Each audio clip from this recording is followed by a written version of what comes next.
Hello, Daniel. Hi, Victor. How you been? I'm good. I heard you were reading. What book was this again? The Walking Dead. Yeah, who's the author of this book? Robert Kirkman. Why are you asking? I just want to know a bit more. What's the setting of this book?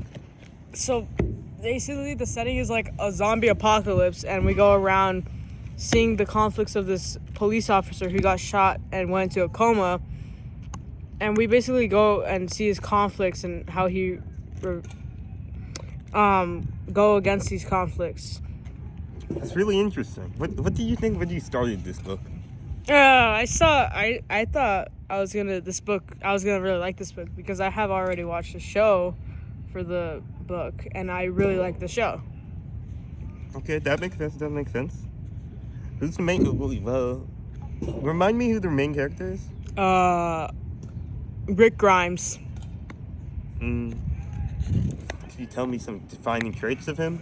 A police officer who is what's it called?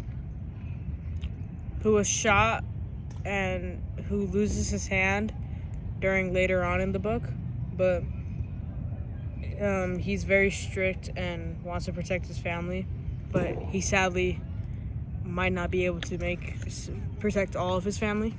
Hey, that's cool. Who's the antagonist of this book?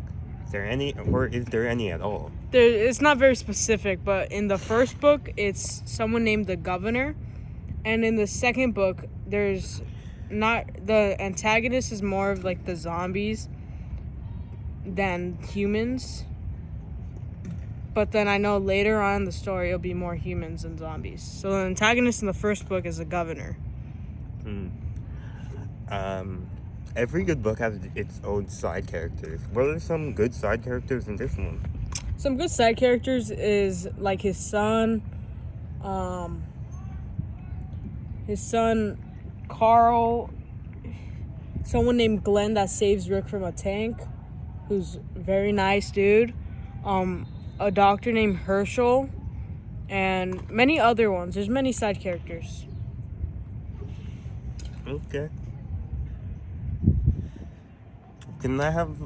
You told me about the plot earlier. Can you give me like a more in-depth study of it? In-depth study of the plot. So the plot is like basically Rick goes into a coma, and then so what happens is Rick leaves the hospital surrounded by zombies, but Rick goes into a city and he made a mistake because that city's filled with zombies because that's ground zero basically. Nice. So then this city's filled with zombies and he goes into a tank to hide away from the zombies.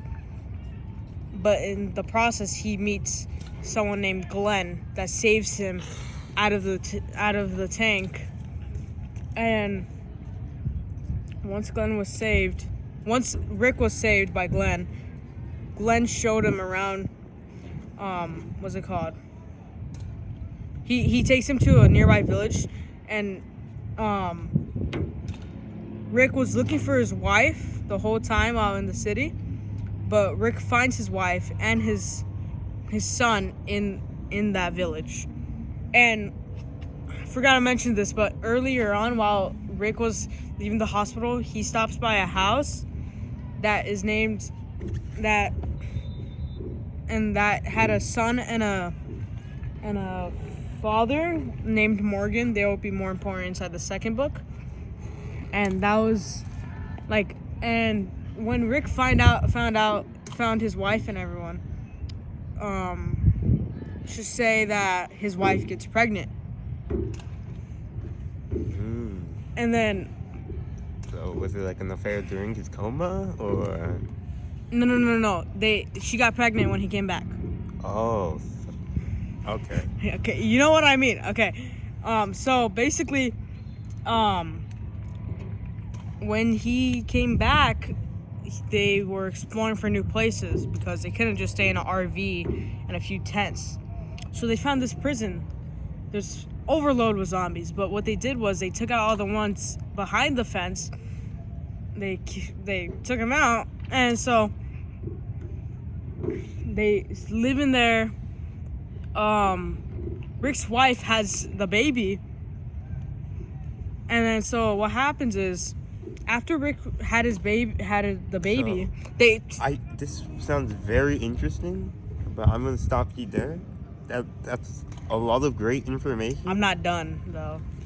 I know you're not done. I know there's many more parts of this plot, but I'm kind of like, when you're explaining it to me, I don't really know where the conflict is.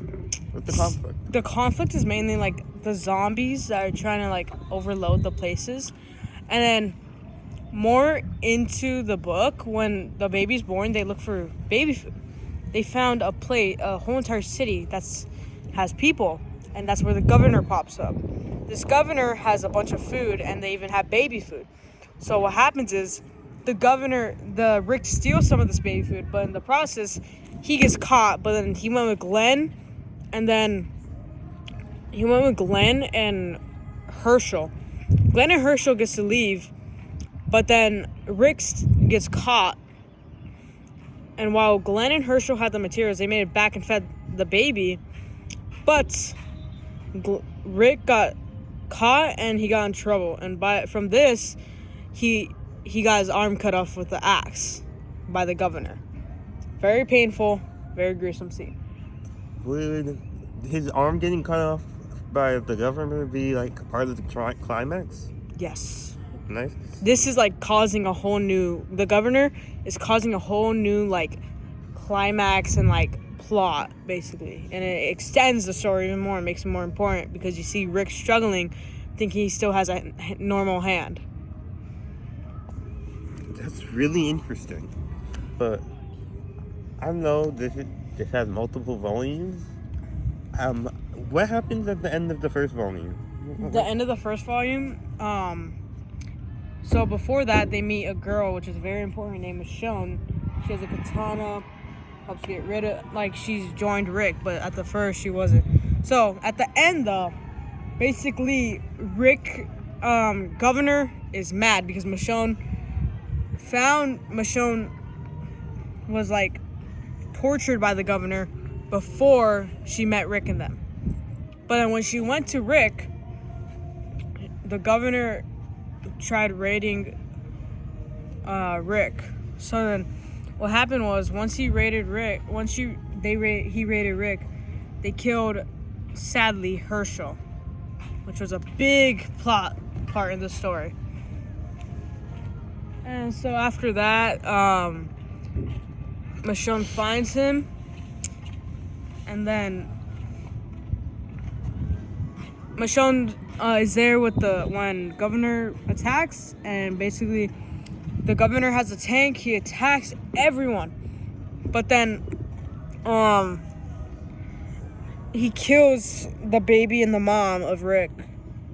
So and they die in the process of Herschel dying. So Rick ran to the governor, pushed him off his tank, beat him down. Then after Michonne finished him off with her katana, and the book ends there, with them leaving the prison because it gets raided with zombies. Okay. What would you rate this book out of 10? I would probably rate it about a 6 or 7. Out of 10? Or 6 or 7. Or 8, probably.